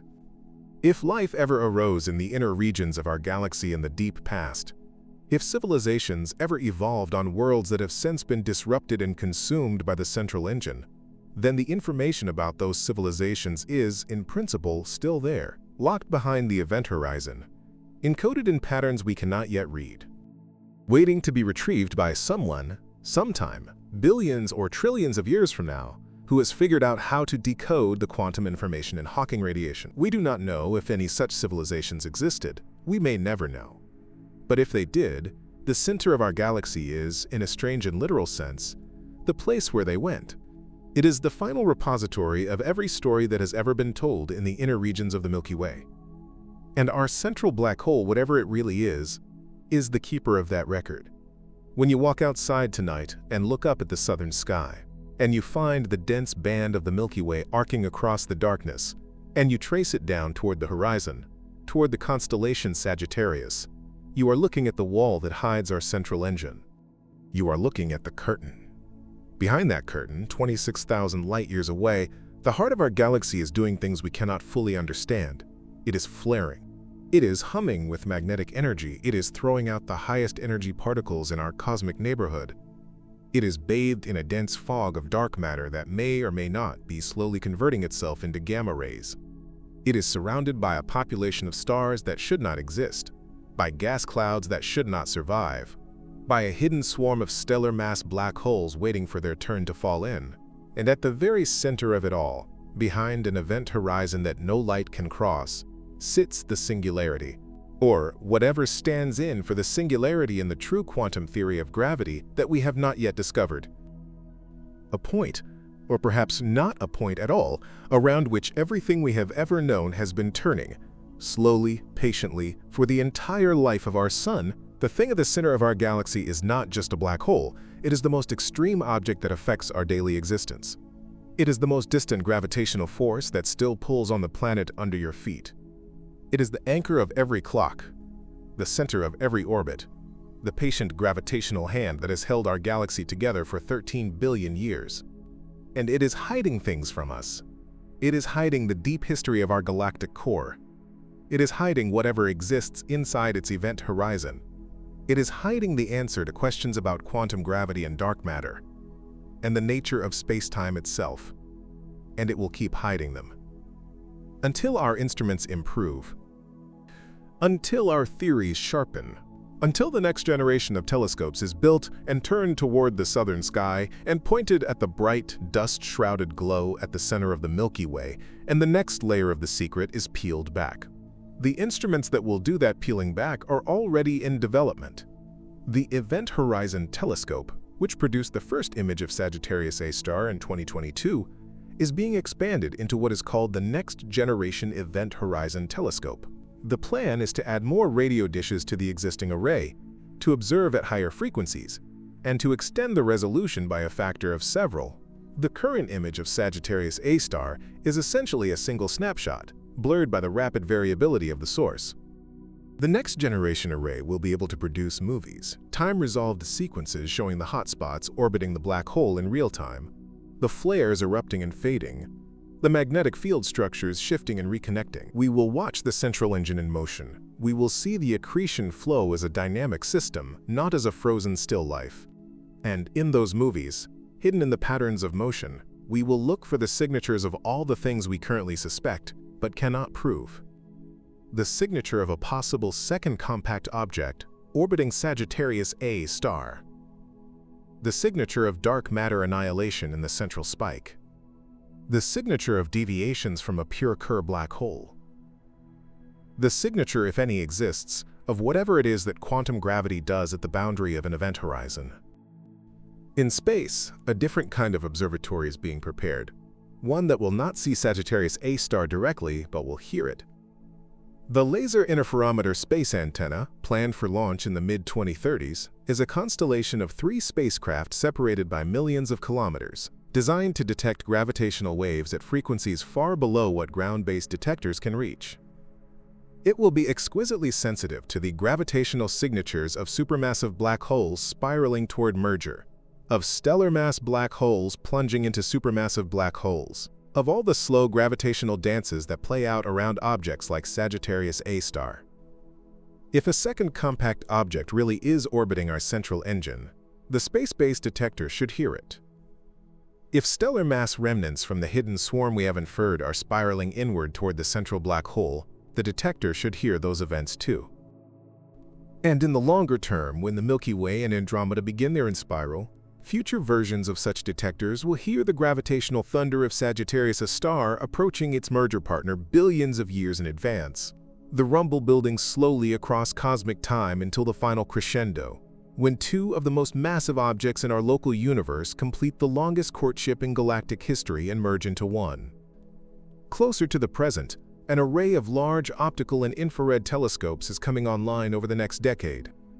The extremely large telescope, currently being constructed in the Atacama Desert in Chile, will have a primary mirror nearly 40 meters across, more than 4 times the size of the largest existing optical telescopes.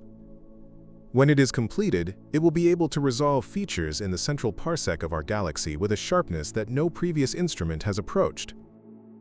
It will track the orbits of the S-stars in unprecedented detail. It will hunt for new S-stars on even tighter orbits, stars that are currently too faint or too crowded to identify. If there are stars on orbits with periods of just a few years, deeply inside the inner reach of Sagittarius A star, they will be discovered. And those even tighter orbits, where general relativistic effects are even stronger, will provide tests of black hole physics at the limits of what is observationally possible. The extremely large telescope, combined with its sister instruments planned in Hawaii and elsewhere, will turn the immediate environment of our central black hole into a precision laboratory. We will be measuring space-time itself in the strongest gravitational fields ever directly probed. Einstein's theory will be tested again and again, in regimes where any small deviation could be a clue to physics beyond what we currently understand. If general relativity breaks anywhere, it is most likely to break near a black hole. And the closest accessible black hole, the one whose immediate environment we can resolve in greatest detail, is Sagittarius A star. Our central engine, by the accident of its proximity, is the best laboratory in the known universe for testing the deepest questions in fundamental physics. What this means, in practical terms, is that the next 20 years of astronomy are going to revolutionize our understanding of the galactic center. The discoveries we have cataloged tonight, the S-stars, the G-objects, the flares, the magnetic field structures, the bubbles, the Pevatron emissions, are going to be joined by a flood of new data from a new generation of instruments. Some of what we currently believe is going to turn out to be wrong. Some of the hypotheses that currently sit at the speculative edge of the field are going to be confirmed. New mysteries are going to emerge that we cannot currently anticipate, because they will involve features of the central engine that no previous observation has revealed. The galactic center is not finished surprising us. It has been surprising astronomers continuously for 50 years, and that pace of surprise is, if anything, accelerating. Every time a new instrument is pointed at Sagittarius A star, something unexpected shows up. There is no reason to expect that pattern to change. The next image, the next survey, the next gravitational wave detection, the next gamma ray analysis, all of them are likely to reveal something nobody had predicted. This raises a question that I want to spend some time on, because it touches on the deepest meaning of what we have been discussing tonight. What do all these discoveries imply about our relationship to our own galaxy? We are not at the center. We are far out in the outer arms of the Milky Way, 26,000 light-years from the heart of everything. We are in a quiet, comfortable, relatively safe location, far enough from the central engine that its violence does not directly threaten us. The young stars of the central cluster, with their stellar winds and supernovae, are too far away to affect Earth. The flares from Sagittarius A star, even at their brightest, produce no significant radiation at our distance. The Fermi bubbles, vast as they are diffuse enough that their cosmic ray flux barely reaches Earth. We are, in a sense, gravitationally tethered to the central engine but emotionally and physically insulated from it. We feel its pull, we do not feel its violence. And yet, paradoxically, the existence of that violence at the center of our galaxy has been one of the conditions that allowed us to exist at all. The heavy elements in our bodies, the iron in our blood, the calcium in our bones, the carbon in every cell, were forged in stars. Many of those stars exploded as supernovae, scattering their enriched material across the interstellar medium. Over billions of years, that material was gradually mixed and redistributed throughout the galaxy by the slow churning of galactic rotation and the energetic feedback of star formation. The central regions of the galaxy, including the population around Sagittarius A star, have been particularly productive sites of heavy element synthesis. The Arches cluster and the quintuplet cluster and their predecessors, over the long history of our galaxy, have collectively manufactured a significant fraction of the heavy elements that eventually made their way out to our region of the disk. Some atoms in your body were probably forged in stars that lived and died in the central parsec of the galaxy. They were scattered by the explosions of those stars. They drifted outward over billions of years through the gas of the disk. Eventually, they were incorporated into the molecular cloud that collapsed to form the solar system. Then they were incorporated into the protoplanetary disk that became the planets. Then they were incorporated into Earth. Then into the chemistry of life. Then into your cells. The center of our galaxy is, in this very literal sense, an ancestor. It is one of the places we came from. The violence there, the stellar collisions, the supernova explosions, the energetic feedback events, were necessary preconditions for our own existence. We are who we are because Sagittarius A star and its surroundings did what they did. This connection is not metaphorical. It is chemical and physical and traceable. The iron in the hemoglobin currently circulating through your bloodstream was assembled in the core of a massive star somewhere in the galaxy, possibly billions of years ago, and that star was almost certainly part of the long history of stellar evolution that has played out in the inner regions of the Milky Way and propagated outward over time. The center of our galaxy, the place we cannot see with the naked eye and have only just begun to image with our best instruments, is participating in your body chemistry right now. It is providing some of the raw material. It is one of the slow, steady contributors to the conditions that make your existence possible. Most people walk around their entire lives without knowing this, without feeling it, without ever thinking about the fact that there is a 4 million solar mass black hole, 26,000 light-years away, that is part of why they exist. Maybe that is fine. Maybe we do not need to feel the cosmic context of our own atoms in order to live good lives. But it is true, the connection is real. And once you know about it, the night sky looks slightly different. The dark band of the Milky Way, when you look at it, is no longer just a beautiful arch of distant light. It is a portrait of your origins. The center of that band is the central organ of the system you came from. You are a piece of it, walking around on a small planet far out in the spiral arms, looking back at the rest of yourself across 26,000 light-years of distance. There is also a question of timing that haunts me when I think about Sagittarius A's star. We exist during a period of relative quiet in the central engine. The flares are constant but small. The accretion is steady but throttled. The Fermi bubbles are fading echoes of an activity event that ended before our species was recognizably what it is now. If we had evolved on Earth a few million years earlier, or a few 100,000 years earlier, we might have been alive during the great flaring event that produced the bubbles. The central engine of our galaxy would have been visibly active. The cosmic ray flux at Earth would have been somewhat elevated. The night sky, if our visual apparatus had been able to see the radiation, would have been different. We exist now, during the quiet phase. Our entire understanding of what supermassive black holes do, our entire image of the central engine of the Milky Way, is based on observations made during one specific phase of a cycle that operates on timescales millions of times longer than our species has existed. We are taking a single still photograph of a system that has been evolving for 13 billion years, and we are inferring its full history from that single frame. We are doing the best we can. The history we are reconstructing is, by all current evidence, broadly correct. But there is an inherent humility required in any claim we make about the long-term behavior of Sagittarius A star. The behavior we observe today is a snapshot. The next snapshot, taken in a few million years, may look very different. The center of our galaxy may roar again, may light up, may inflate new bubbles, may produce new outflows that reshape the gas of the inner Milky Way. And when it does, whatever species exists at that time to observe it will look up and see things we have never seen. That brings me to the question I promised earlier in this journey, the question that connects everything we have discussed to a much larger and more fundamental concern. Could life exist near the center of our galaxy? Could intelligence have ever arisen there? Could it arise there in the future? The standard answer is no. The conventional view, held by most astrobiologists, is that the central regions of our galaxy are far too hostile for life to evolve and survive. The radiation environment is too extreme. The rate of stellar encounters is too high.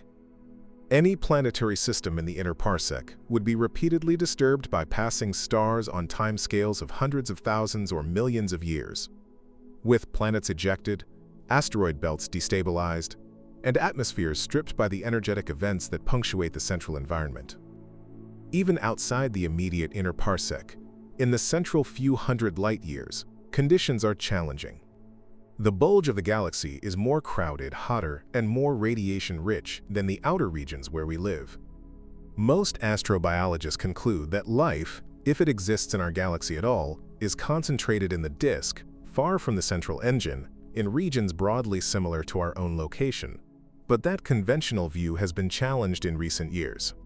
Some researchers have argued that the heavy element abundance in the central regions of the galaxy is actually higher than in our location because of the long history of stellar processing in the bulge. Higher heavy element abundance means more rocky planets, more diverse chemistry, more raw material for the kind of complex biochemistry that produced life on Earth. Other researchers have argued that the stable inner regions of the galaxy, despite the violence at the very center, contain populations of older stars that have had longer to develop planetary systems and host the slow processes of biological evolution. A few have even argued that the heavy ionizing radiation and energetic feedback from the central engine might, paradoxically, accelerate certain kinds of chemistry and produce conditions favorable to life in unexpected ways. None of these arguments is conclusive. The astrobiology of the galactic center is one of the most uncertain fields in all of astronomy because we have essentially no data to work with. We have not found any signs of life anywhere outside Earth. We have not even confirmed the presence of biosignatures in any planetary atmosphere beyond our own. We are speculating from a sample of one in a galaxy of 400 billion stars. The answer to whether life could exist near Sagittarius A star is, honestly, that we do not know. But here is what I want to leave you with on that question. If life ever has arisen near the center of our galaxy, at any point in the past 13 billion years, on any of the countless planets that must have existed there, then the central engine has consumed some of it.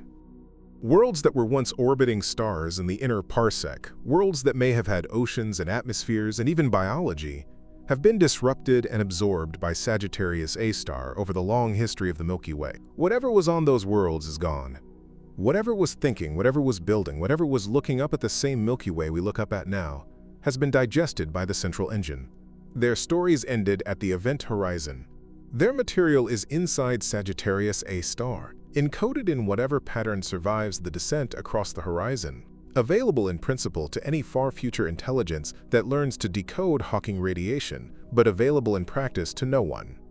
The center of our galaxy, in this sense, may be a graveyard. Not a graveyard of bones, but of histories.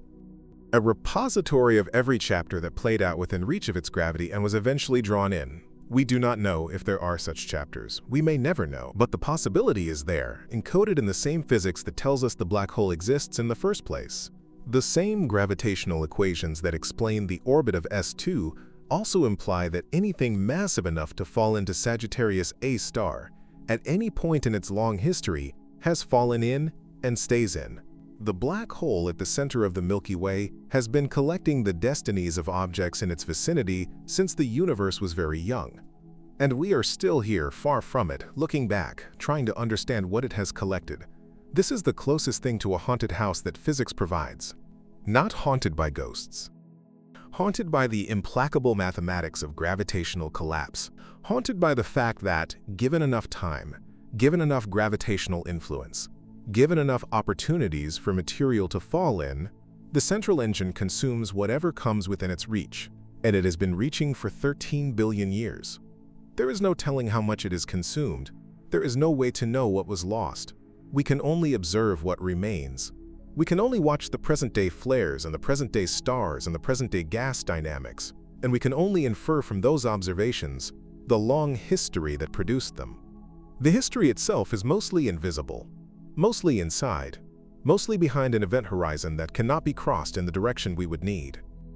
When we return to the image released in May of 2022, the photograph of the shadow of Sagittarius A star, the orange ring with the perfect dark center, we can see that image differently now. It is not just a picture of a black hole. It is a picture of the boundary of a region that contains the entire long history of the central Milky Way. It is the surface of the only object in our galaxy that has been continuously eating since the beginning of cosmic time. It is the visible face of the most consequential gravitational center in our cosmic neighborhood, the anchor of our star, the patient hand that has held our solar system in its orbit for 4.5 billion years and will continue to hold it for billions of years more, until the merger with Andromeda rearranges the entire geometry of our home. The image is also, in a strange and quiet way, a portrait of where we are going. Not where we as individuals are going. Where the matter in our bodies is going, on the longest timescales. When the sun dies, when the Earth is consumed by the expanding red giant, when the remnants of the inner solar system are scattered, the atoms that made up your body will be released back into the galaxy. Most of them will drift in the interstellar medium for billions of years. Some will be incorporated into new stars and new planets. And some, statistically, over the long lifetime of the galaxy, will eventually find their way to the center. They will fall in.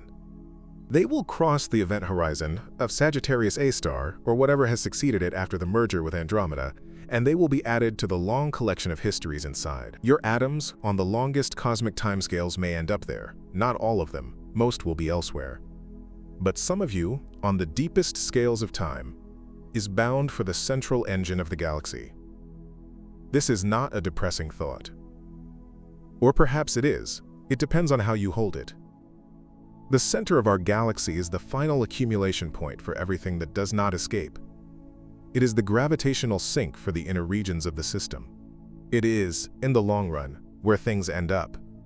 And yet, while we are alive, while we are walking around on a planet orbiting a star, while we are looking up at the sky and asking questions, we are exempt from that ending. We are far enough out, distant enough, separated enough by space and time, that the central engine does not reach us. We get to exist, briefly, in a state of grace. We get to look at the photograph of Sagittarius A star and feel the wonder of it without being inside it. We get to know that the central engine is there, that it is doing its strange and powerful things, that it is shaping our galaxy and has shaped our cosmic origins, without ourselves being part of its appetite.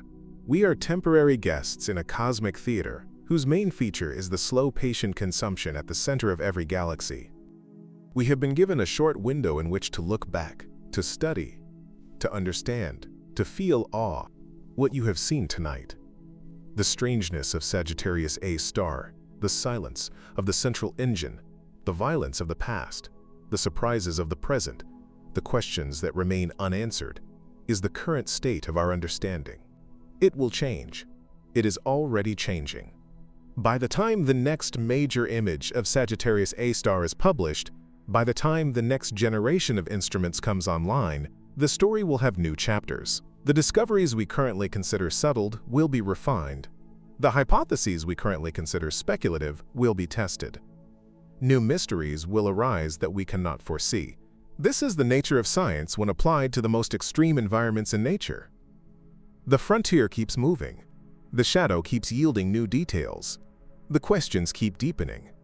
And the center of our galaxy, 26,000 light-years away, will keep doing whatever it does, indifferent to our observations, indifferent to our theories, indifferent to our awe. It does not need us. We need it. We need it because it is part of our origins, part of our gravitational present, part of the structure of the home in which we briefly exist. We need it because the questions it raises drive us forward into deeper understanding of nature. We need it because, in the strange and slow and patient way that cosmic objects affect us, it is part of who we are. So tonight, when this video ends, when you turn off whatever screen you have been watching, when you go on with your evening, take a moment, if you can, to step outside. Find a place where the sky is dark enough that you can see the Milky Way. Trace its arc across the heavens. Find Sagittarius. Look at the densest, brightest patch of stars in that direction. You will not see Sagittarius A star itself, you cannot. But you will be looking at the curtain that hides it. You will be looking at the location of the central engine of your galaxy. And if you stand there long enough, in the quiet, with your eyes adjusted to the darkness, you may feel something that is hard to put into words. The feeling of standing on a small planet, orbiting a small star, in the outer arm of a galaxy whose heart is doing things you have only just begun to understand. The feeling of being held in place by an invisible gravitational tether that stretches across 26,000 light-years of cosmic distance, anchored to an object whose interior is forever beyond your reach. The feeling of belonging, despite everything, to a system that is vast and ancient and strange, and that has carried you, in its slow, patient rotation, around the central engine more than 30,000 times during the brief lifetime of your species. We are travelers on a galactic carousel whose hub we cannot see directly, but whose pull we can measure, whose face we have only just photographed, whose true depth we may never plumb. And that, in the end, is the terrifying truth about what is really at the center of our galaxy. Not just a black hole, not just an engine of accretion, not just an answer in a physics textbook. A presence. A history. A repository. A future merger partner.